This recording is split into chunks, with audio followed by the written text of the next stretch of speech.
New Hampshire Legends and Lore. Episode 8, The Exeter UFO Incident by the Whispers of Lysagora Project. There are stories that challenge everything we think we know about the world around us. Tales that echo from the stars, where the boundaries between reality and the unknown blur. In the quiet corners of New Hampshire, these stories endure.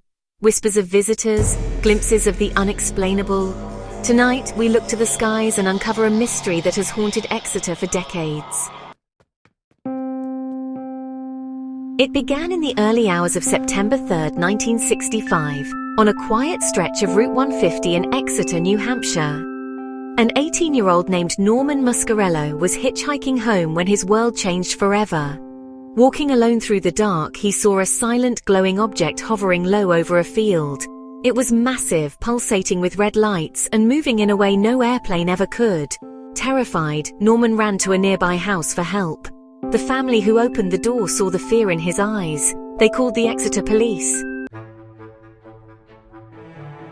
Officer Eugene Bertrand was the first to respond. Earlier that night, Bertrand had encountered two women who reported seeing a similar object near Route 101. He listened carefully to Norman's story and decided to investigate. Together, they returned to the spot where the craft had been seen. What happened next would leave both men questioning their understanding of the world. As they approached the field, the red glowing object reappeared, seemingly rising from the trees.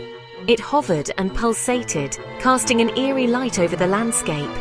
Officer Bertrand later described it as unlike anything he'd ever seen.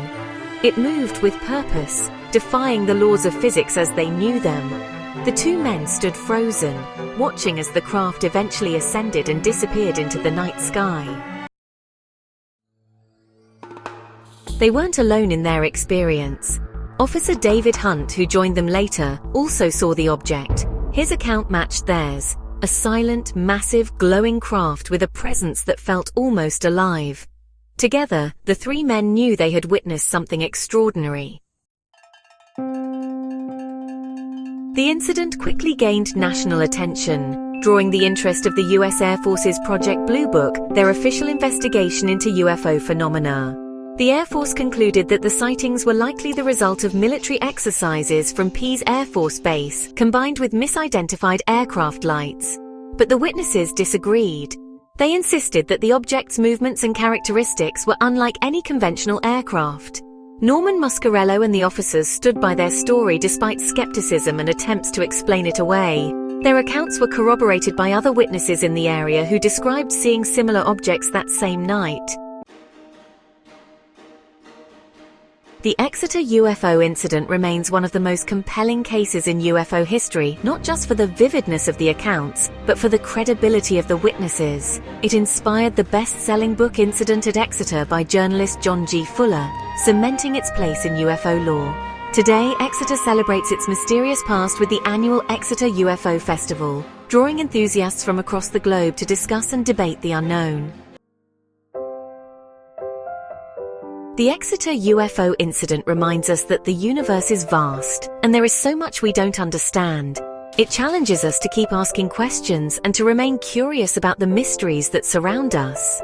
After all, who's to say what's truly out there, watching from the stars? Thank you for joining us on this journey into New Hampshire's legends and lore. If you enjoyed this episode, don't forget to like, subscribe, and share. And as always, keep your eyes to the skies. You never know what you might see.